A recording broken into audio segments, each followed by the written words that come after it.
यवतमाळमधील घाटंजीच्या पांढुर्णा गावात अनैतिक संबंधातून तरुणाची दांड्यानं मारहाण करून हत्या। आरोपी पोलिसांच्या ताब्यात, चौकशी दरम्यान दिली हत्येची कबुली।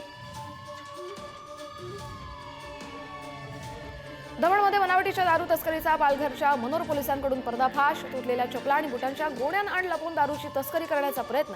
10 लाख रुपये किमतीची दारू जप्त।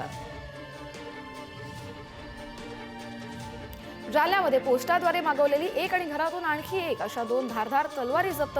2 तरुण पोलिसांच्या ताब्यात, सदर बाजार पोलिसांची कारवाई। जालन्यात तब्बल 550 किलो गोवंशीय जातीचं मांस जप्त। सदर बाजार पोलिसांची कारवाई। 1.25 लाख रुपये किमतीचा मुद्देमालही जप्त।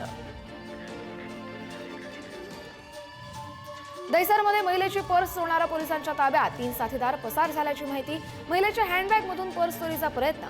सतर्क महिला, रिक्षा चालक आणि आमदार मनीषा चौधरी यांच्या अंगरक्षकामुळे चोरटा गजाआड।